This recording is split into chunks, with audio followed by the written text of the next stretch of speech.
Hi, everyone.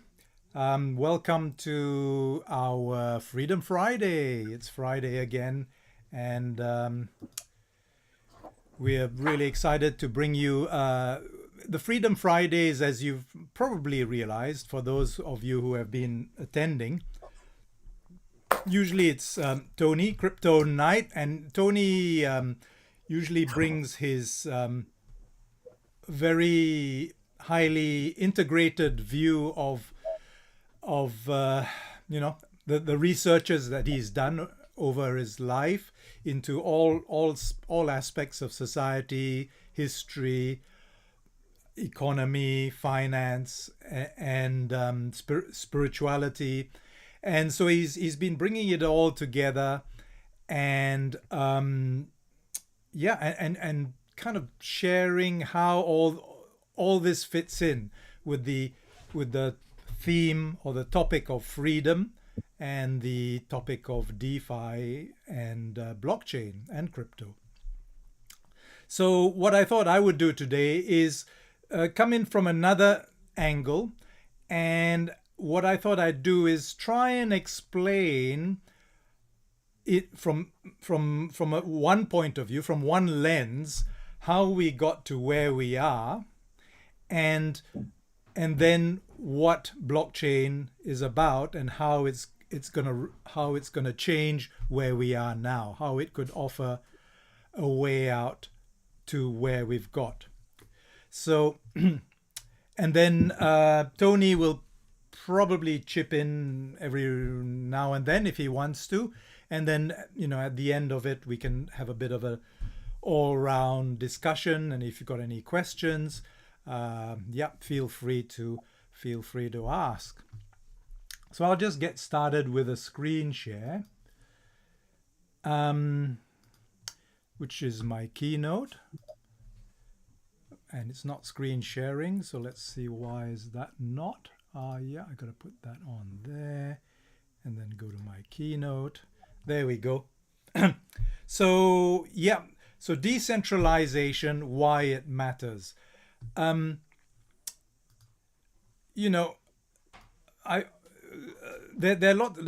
lots of takes on what's the difference between then and now. What are the causes of the problems that we have now, and how can they be solved? I'm going to go through the take of the lens of centralization versus decentralization. So, and I think this is a fairly new topic to come to our awareness. So, I hadn't heard of the problem of centralization before versus decentralization. And I think the reason why is really blockchain, crypto, and DeFi have really brought up that difference because they are based on decentralization. So they brought up by solving the problem of centralization, they've actually brought it to public awareness that this actually centralization could really have been the cause of a lot of our problems, and I'll try to explain why. Originally, we were decentralized. I think decentralization is a kind of a natural state. Of course, there are hierarchies, centralization in the animal world. Apparently chimpanzees have some kind of hierarchies. There's the alpha males and all that kind of thing, but maybe not to the extent that it has gone to now. You're right. I think we've taken it to extremes where it's become a corrupt kind of centralization. So if you look at bees, for instance, bees are centralized around a queen. Yet each bee is actually operating as its own entity and doing its own thing, but in the service of the whole community. So originally, you could say that hunter-gatherers, which we kind of, if you're looking at the traditional view of history, of course there are views that, okay, aliens came or the gods came or whatever it is that started civilization. There are different views, but if you look at the hunter-gatherer view, and I'm kind of I'm partial to that because where I come from, when I was a child, there were lots of groups of hunter-gatherers living in the jungle, and and one of the things that we find about hunter-gatherers is they're highly independent and very proud people. They stand up on their own. They're independent. They do come together, but they come together in a kind of egalitarian way. They come together to share, but not to control and not to hoard. So and also they come together because they are hunter-gatherers. They are actually, you could say, economically independent. They're not dependent on any land. So they can travel. They're nomadic. And so they are independent in all sorts of ways. In terms of even where they live, what they do, what they hunt. So, and then at some point, cultivation took place. So when cultivation takes place, then the idea of land takes on a different character. Yeah. So if you look at the Native Americans and as I was saying, the jungle people, they had no sense of ownership of land. The land was provided for them as a sustenance, and so they didn't have any claim over it. When people became civilized and when they started cultivating, then land took on a different nature, and it took on a nature where people started owning land. They started claiming land, right? They started staking land. They said, this is my patch to grow my vegetables or my grain or whatever, or keep my cattle or whatever it is. And so then once you get this idea of claiming, then you get the idea of ownership. So agricultural communities then, I believe anyway, and it seems fairly obvious if you just kind of think of the rational approach, is that when people started coming together, they were not possibly not as hardy and brave, as hunter-gatherers. Hunter-gatherers are totally hardy and brave and independent. So when they started together, they got a little bit, they needed protection, and so the best way to gain protection is to come together. And especially when you start having land claiming, then you start having, coveting other people's land, right? So then you start having conflicts between groups of people. Some people want to take over other people's land, maybe because they had a drought or something. And so the whole idea of war, of conflict, really came from this idea of claiming and owning land, and then wanting to claim and own other people's land. And then that idea of